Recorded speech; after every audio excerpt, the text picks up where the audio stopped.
Well, good afternoon, everybody, and welcome back to our regular updates from our nation's capital. I hope everybody had a good 4th of July break. I can tell you I really needed it, but we are right back at it again this week. I've got 4 items that I want to go through this morning, and then I'll be happy to take your questions. First, it's the first time I have a chance to address the State Press Corps after the passage and now signature of what I think may be one of the worst pieces of legislation I've seen in my legislative career.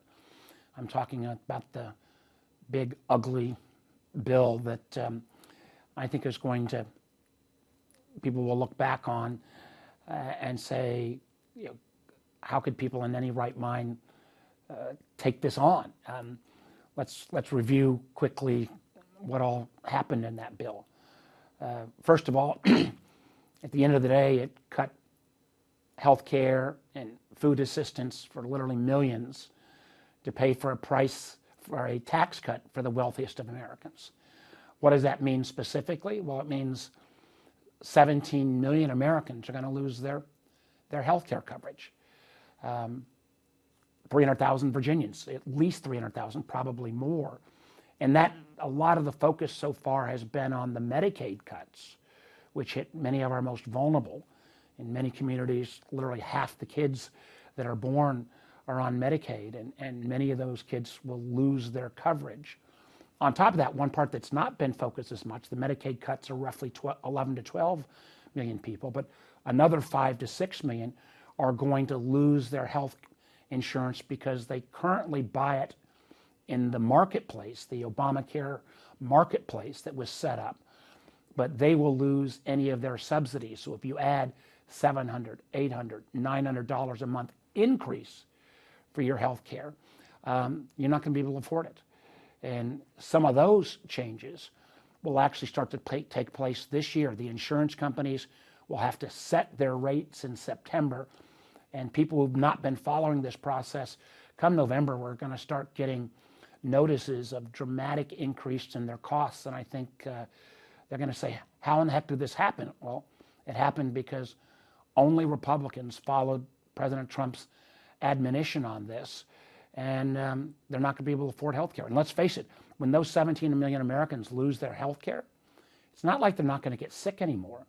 They're simply going to show up at the emergency room that are already overburdened, and that's going to come out as uncompensated care that will end up driving up the insurance and healthcare costs for all of the rest of us who currently are covered. That doesn't make sense. We've already seen that the predictions are that rural hospitals will start to close. We've seen it, I think, in one state, in Nebraska, a couple of hospitals already announced closure. There are, I believe, 6 hospitals that are on that list potentially in Virginia. One that I'm particularly concerned about is the Lee County Hospital in far southwest Virginia. We spent years getting that facility reopened, and it's been successful for the folks in Lee County and even some in adjacent communities like Scott County. But I just think there's no way that hospital, I don't know how that hospital will stay alive when you have these draconian cuts to Medicaid, as well as those people who buy health insurance through the exchanges. On top of that, in this awful bill, you're going to see hundreds of thousands of Virginians and millions of Americans lose food assistance. Does anybody really think a kid is going to do better in school if they miss out on a school lunch or a school breakfast? And to add kind of cruelty to this, we're even seeing cutbacks now at food banks. So where does that family who's lost health insurance, that's food insecure, and there's been estimates that up to 20% of Virginians at some point over the last month have been food insecure, if those numbers go up and you can't even turn to the food bank? On top, this bill, this awful bill, dramatically cut back on incentives for things like solar power, wind power. I think we need as much energy as possible in this country. I'm still believing that natural gas ought to be in the mix, solar, wind, renewables. I'm a huge advocate for nuclear power. That's the only way we're going to be able to power the data centers, not just in Virginia, but around the country. But we've been making dramatic strides forward in this area. and this cuts out the support for most of the renewable sources. This is like a packaged up gift to China because it will allow China to recapture their already advantage in solar, wind, and other renewable technologies. I mean, this is candidly, it's against our national security interests. And on top of that, to just tie this all together with a big bow, it adds $3.5 trillion to the debt. Those of you who've been following me for a long time know I've been, since the days of Simpson-Bowles, been advocating for taking down our debt with both government cuts and actually additional revenues. You can't do it on one side of the ledger only. This will be the largest single debt increase from a single bill, I think, in our country's history.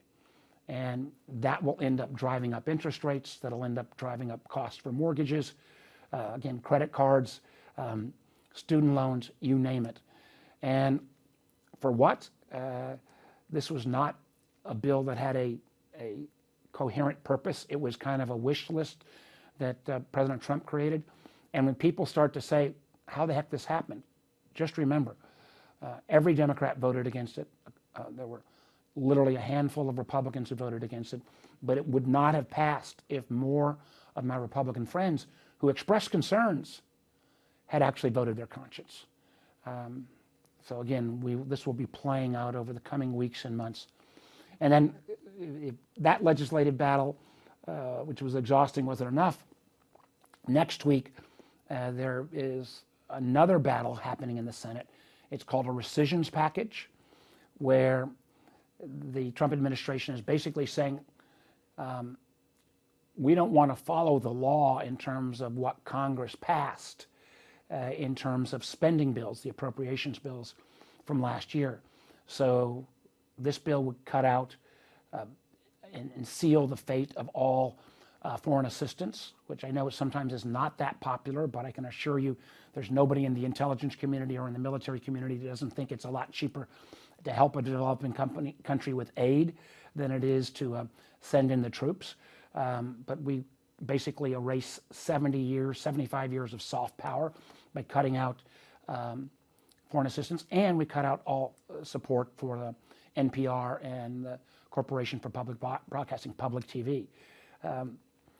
And the remarkable thing here is this: Republicans all voted for these spending. They were down in many categories, but if President Trump can arbitrarily say, I'm going to ignore the law and just rescind what I don't like, there really raises a question of, why go through the budget process in the first place if Congress doesn't have the power of the purse? And in many ways, that will be the debate next week.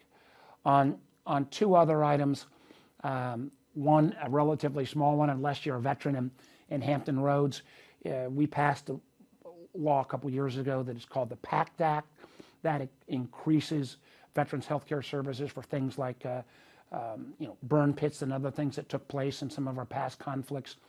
We were adding a series of new veterans clinics. There were 18 that got tangled up in way too much bureaucracy. One of them was down in Hampton Roads in Chesapeake to be built. We didn't need to pass additional legislation, but we had to have various committees in the House and the Senate. And Tim Kaine and I, working together, got the job done in the House. So 3 of the 4 committees have passed this. We've got to get one more committee in the House through, so that again, that the VA, this new facility in Chesapeake, can move forward. Now, obviously, we've got a lot of challenges at the VA. We built a big new facility already in Southampton Roads and one up in Spotsylvania. But when you've got all these cuts to the VA in terms of personnel, both of those facilities are only about a third filled with staff, because who's going to, and I can understand, who's going to want to go work for the VA if you've got this sword of Damocles hanging over you, that the administration is just going to arbitrarily cut VA staff. They've announced this week they were only going to cut 30,000. Well, how do you staff the facilities if you're going to cut 30,000? They said they were going to cut 80,000 at first, so maybe this is a little better, but let's face it, this means less VA staff, less services that veterans will receive. That is their duty to receive this. This is a promise, a solemn promise we made in terms of benefits and health care to our veterans. And you cut this level of personnel without a plan, and you break that promise. And again, this one brought to you by the administration entirely without even any sign-off by Congress. And then finally, Tim Kaine and I today put a piece out in the Richmond Times-Dispatch that I just wanted to raise, and that is pointing out that this administration's attack now on public universities here in Virginia. We know the administration has taken on a number of the Ivy League schools over the last few months. We know, a few weeks back, the administration forced out President Jim Ryan from University of Virginia with threats of budget cuts and personnel cuts. I thought it was extraordinarily inappropriate. We now see potential efforts to raise those kind of threats against George Mason University. George Mason that, yes, looks like the population of Northern Virginia, which is a good thing, but is being attacked by bureaucrats inside the Department of Education.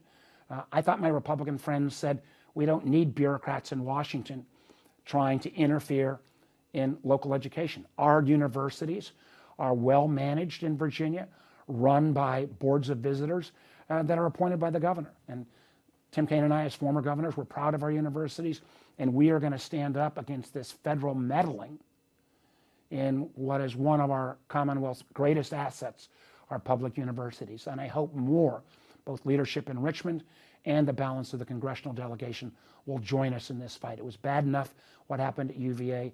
If now this bureaucrat's next sights are on George Mason, we've got to step up and stand up. So why don't I stop there and be happy to take your questions. Senator, our first question is Mitchell Miller with WTOP. Thank you very much. Good afternoon, Senator. Thanks for joining us, as always. I have a question in connection with what's happening with Russia and Ukraine. As you're no doubt aware, more attacks were carried out on Ukraine overnight. Secretary of State Rubio has been meeting with a Russian envoy. But I'd like to get your reaction to the fact that apparently the president did not know that military assistance had actually been paused to Ukraine, apparently because his defense secretary decided to do that unilaterally. Yeah. Pete Hegseth, the Secretary of Defense, is incompetent, and the president should either ask for his resignation or fire him. The idea that he is arbitrarily deciding to cut off assistance to the Ukrainians and allow Vladimir Putin to basically slaughter Ukrainian civilians, to attack their cities. We had made a solemn promise to continue to equip Ukraine. And these are funds that were approved under President Biden. So I think it's outrageous. On top of that, it appears President Trump has finally realized he's being played, frankly, as a fool by Vladimir Putin. If you'd listened to anyone who had dealt with Vladimir Putin over the years, realize that this is a tyrant, and his goal is not only to take Ukraine, but to take back and reestablish the old Soviet Union, which would, if we honor our NATO commitment, could put us in a war with Russia. So I'm glad to see that Trump has decided to restart those arms. I hope he will continue them. We want to get to a peace negotiation, but as long as Putin feels like he's got an advantage on the battlefield, and America is on 1 week and off 1 week in terms of aiding Ukraine, then he's going to continue this heartless war attacking Ukrainian civilians. America is better than that. And again, I'm glad the president has restarted these weapons. But what in the hell happened when they were stopped without his knowledge? That shows a level of incompetence and, frankly, a level of irresponsibility coming out of the Defense Department that I hope he'll take action on. Senator, our next question is Hannah Brandt with Nexstar. Hi, Senator Warner. Thanks for taking my question. I'm sure you've heard about the State Department releasing the warning that there's someone using AI to try and impersonate Secretary Rubio. He talked about that this morning, kind of brushing it off in a sense. He's like, we've issued this warning, but we're not expecting this to be the end of these types of things. And it's not just me, it's other officials too, that people can use AI to try and impersonate. I'm wondering how big of a concern you feel this is, and whether you feel there's more for lawmakers to do to try and rein in AI. Well, listen, artificial intelligence is going to be the biggest transformation, I believe, in our lifetimes. And I've spent a lot of time with all the AI leaders. It offers a huge upside opportunity, but there's also a lot of downside. There's going to be dramatic job elimination, and we need to get ahead of that now. And I've been warning about this problem of deep fakes using AI for the last couple of years. It's why I'd urge that Congress step up and act on a national basis to put some guardrails on AI.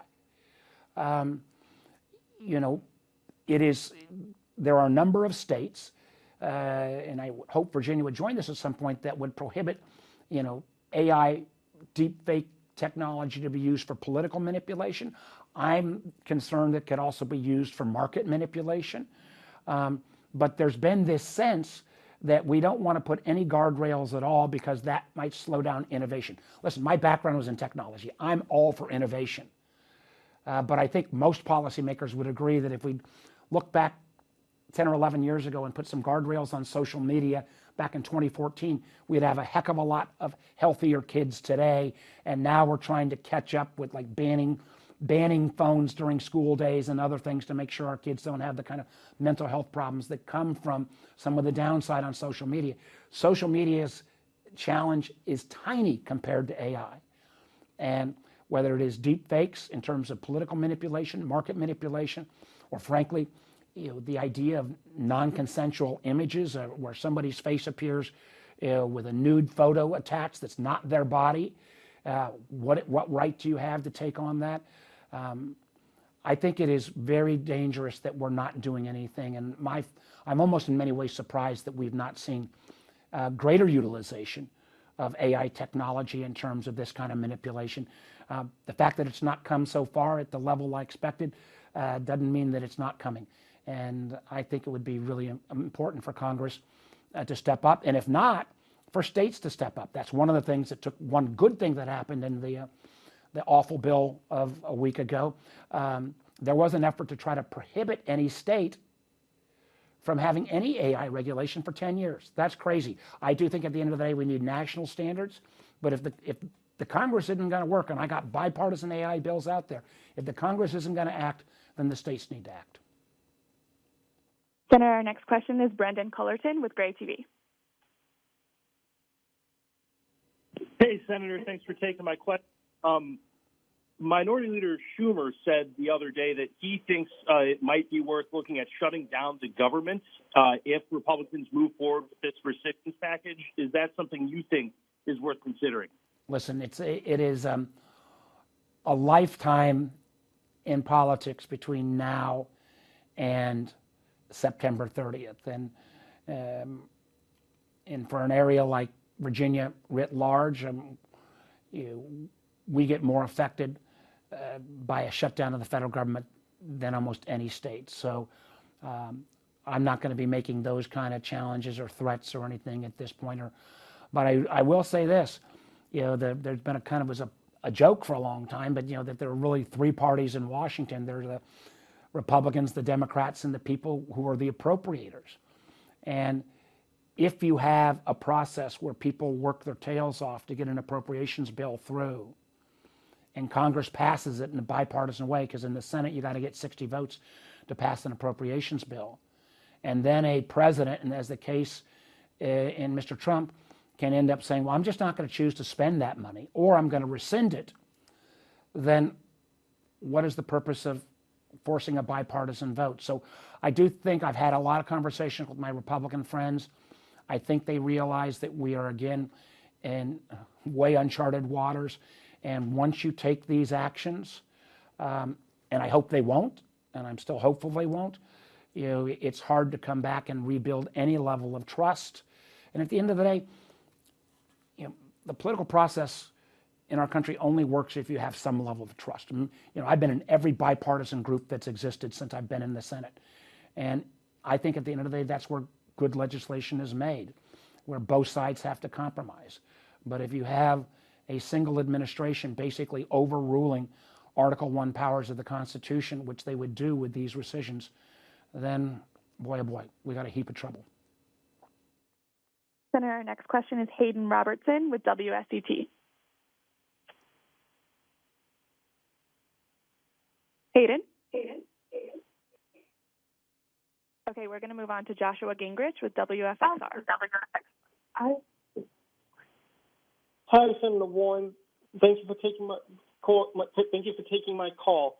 So you talked about in your opening statements about the concerns about health care.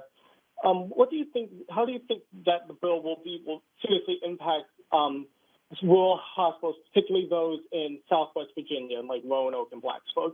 I think it's going to be hard to see how rural hospitals west of Roanoke, maybe, there's a big system down in Bristol Kingport area, that Ballard, but we've got almost a dozen hospitals between Roanoke and Bristol, and I'm not sure how many of those survive. Many of those hospitals in Southwest and Southside have already cut back on OBGYN services, where you have to drive literally hundreds of miles to have a baby. If more of those hospitals close, it'll be a disaster.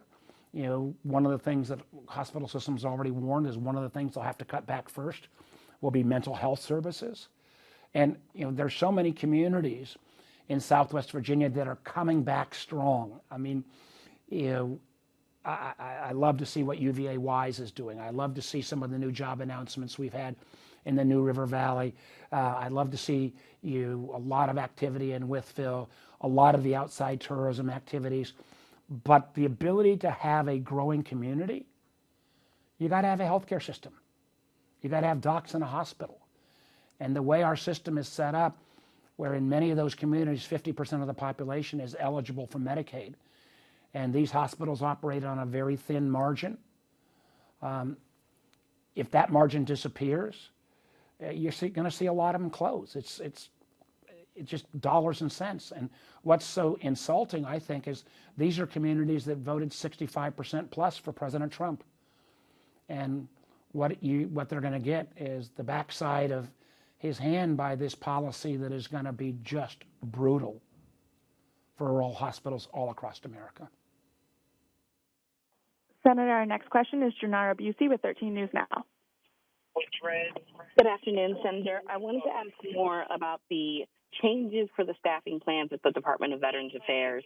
Obviously, we've gone from cutting 80,000 to just needing to cut 17,000 more to get to 30. What does that mean for care for veterans? What should they be concerned about? Veterans should be concerned, one, that they've already had to wait too long for care, and that wait's going to get a lot worse. As well as the idea, and this is not just healthcare, it's going to also come from veterans' benefits, to get adjudication on your cases, to get your benefits in a timely fashion. If there had been a plan where they said, all right, here's how we're going to consolidate and here's how we're going to maintain quality of service. No, but this was a arbitrary, stupid cut. And the fact that they said, well, it's not going to be 80,000, it's going to be 30,000. Well, what's the plan? This is arbitrary, mean-spirited, and I hope veterans around Virginia remember who brought it to them. It's the Trump administration without any congressional input, and I think it's going to be, again, it will be brutal in terms of wait times, and that's unfair. It is wrong. The one solemn commitment we made to our veterans was, if you serve and protect our country, we're going to take care of your benefits and your health care. Well, I think Donald Trump's administration is breaking that. And don't take my word for it. Look at these two new facilities that we took years to build, one in Spotsylvania right outside of Fredericksburg, one down in Southampton Roads. They are large facilities, healthcare facilities. They are only about 30% staffed. So veterans in those communities have waited almost a decade, which took way too long for these facilities to be built. But now, and they go to these facilities and they're going to see, office after office or equipment not being used because they can't get staffed. And I think it's outrageous. I think it's wrong. And we're going to do everything we can to restore those cuts, or make sure if they're going to cut personnel, they explain how they're not going to do a corresponding service cut. But we've seen, the first Trump administration, I have to tell you, was different. They actually collaborated with Congress, even with the Democrats. This administration seems to try to ignore Congress at every turn, in many cases, regardless of your party. Senator, our next question is Coulter Anstead with WTKR. Coulter? Okay, Oh, we're sorry, going to move I on had to my phone Dina on White. mute there. Thank you for taking our questions, as always. I wanted to ask you about TRADOC, which is headquartered in Fort Eustis here in Newport News, and is moving. The headquarters is moving down to Texas. I'm wondering, are you concerned at all about the move itself or the potential impact that it could have on the Hampton Roads community, moving that headquarters out of Hampton Roads and down to Texas? Listen, I'm always concerned about moving commands out of Hampton Roads. We saw, a number of years back when they moved Joint Forces Command out of the Norfolk area. TRADOC has said they're not going to lose that many personnel, but the proof will be in the plan, and I've not seen the full details. I mean, there's enormous efficiencies by having the concentration of commands and installations in Hampton Roads. The ability for, again, for a spouse to work in another service. It is a military-friendly community. I know there's been assurances from TRADOC, but I need to see all of the details before I finish weighing in on that. But yes, your basic question is, am I concerned about TRADOC moving? Absolutely, because I've also seen what appears to be the case, whether it's I want to see the business case and the defense case, but I unfortunately see time and again where it appears this administration tries to pick up and move installations, oftentimes for political purposes. Again, one of the things in the bad bill, they snuck in trying to steal the space shuttle from Smithsonian, which is where it's seen for free, and try to move it to Houston, to move it to Texas, where visitors will have to pay $30. That's a head to see the space shuttle. But there's a lot of these moves that I think have got political overtones. But I want to, before I make that full accusation against the TRADOC move, I want to make sure I get all the details. Senator, our next question is Jory Heckman with Federal News Network. Hi, Senator. Thanks so much for taking my question and for doing the call. I wanted to get your thoughts on the latest with the FBI headquarters, the administration's decision to move them to the Ronald Reagan building.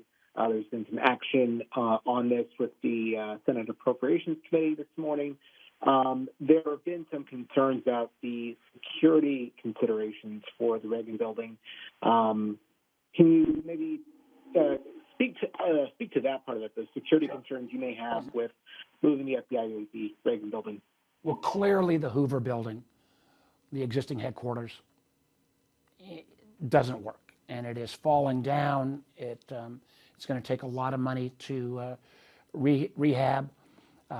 When I heard about the move to the Reagan building in D.C., I have questions about how you would meet the security concerns, because the original request had been for a campus type that had appropriate setbacks. I want to see that information. It's no secret to you or anyone that I have had concerns at some point for a long time about the Maryland site, that it seemed, and this was the Biden administration, let me be clear, seemed to pick that for political purposes. I think the rational site, logical site would have been Springfield, between D.C. and the FBI facility at Quantico. All of the professionals who were involved in that selection process picked the Springfield site. It was overruled by a political appointee. I thought that was wrong. I still think it's wrong, but let's see how this plays out. Senator, our next question is Dina Weinstein with the Henrico Citizen. What would be the next steps on your part from federal legislators? What are you hearing? And also, what would be the responsibility now at the state level, at the state legislators? What do you believe that state legislators can do? I'm sorry, ma'am, but your next step on what issue? Oh, the tax and spend bill is what I'm asking about. Oh, the big bill, yes. Well, listen, here's, if I was the governor of the state legislature, I'd be pretty upset at this bill because, for example, Virginia's going to get stuck on the food assistance program called SNAP with about somewhere between $250 and $350 million a year of additional administrative costs. Even when you're cutting back on the food assistance to kids in schools, you're also going to see a bunch of the administrative costs transferred from the feds to Richmond. I don't think that's fair. I don't think that's right. I think you're going to see a lot of the hospitals who are going to get overwhelmed in terms of their emergency room. In the past, what had happened was there was state funding for uncompensated care. Who's going to pick up the cost of somebody who shows up without any insurance? There are laws across the country. You can't turn somebody away just because they don't have insurance. If they're bleeding on the emergency room floor, you're gonna try to take care of them. And will the state be stuck with some of those? I hope as well. At the federal level, we're going to continue to make clear how draconian and mean-spirited these cuts are. And at the end of the day, in many ways, the biggest message to send is going to be when people vote this fall for a new governor and a new House of Delegates. If you like these cuts, you vote for one team. If you don't like these cuts and you think we are better with more people having health care coverage and more kids going to school not hungry, and frankly, that there ought to be a thing of last resort like food banks, then vote for the candidate. In this case, it's Abigail Spanberger, who opposed these cuts. Senator, our next question is Bridget Kelly with WSET. Bridget? Okay, we're going to move on to our final question. Sorry, Amy Knowles with the Virginia. I just muted. I'm so sorry. Okay. Go ahead, Bridget. Okay, sorry. Senator Warner, in a recent filing, the IRS said that pastors should be allowed to endorse political candidates without losing tax-exempt status. Do you agree with that, or should churches be taxed for taking a political stance? Yeah, that's a good question. I think, I've been in churches, and ministers have always been cautious. They sometimes have been willing to say, well, I support candidates who support these policies. So I think the ability to have a First Amendment right from the pulpit makes some sense. I worry, though, that if you you're suddenly going to have not just a pastor or a priest making a comment, but then are they going to suddenly pass out church literature with endorsed candidates? So, this is an area that was always a little bit gray, and pastors, on the left or right, would make their intentions known, but without full-fledged endorsement. I think it probably the gray area may have been better. I am very worried that if this suddenly moves to flyers and advertisements saying church endorsed candidate X or Y or Z. I've not fully read the whole court decision, so I ought to make sure I read it and get fully up to full information, and then you ought to ask me another week, because why don't I leave it at that for right now until I get a full briefing and reading of the court decision.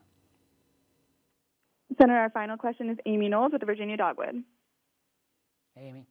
Hey, Senator Warner. Thanks for taking our questions.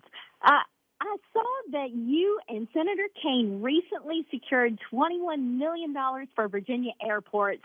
And what I love about this is looking over that list of airports receiving funding. They seem to be scattered across the Commonwealth. So it's not like just one area is going to be the one that benefits. So with these up-and-coming improvements in mind, if you could go to an airport, hop on a plane, and fly anywhere in Virginia, where would you go, and what would you do after you got there?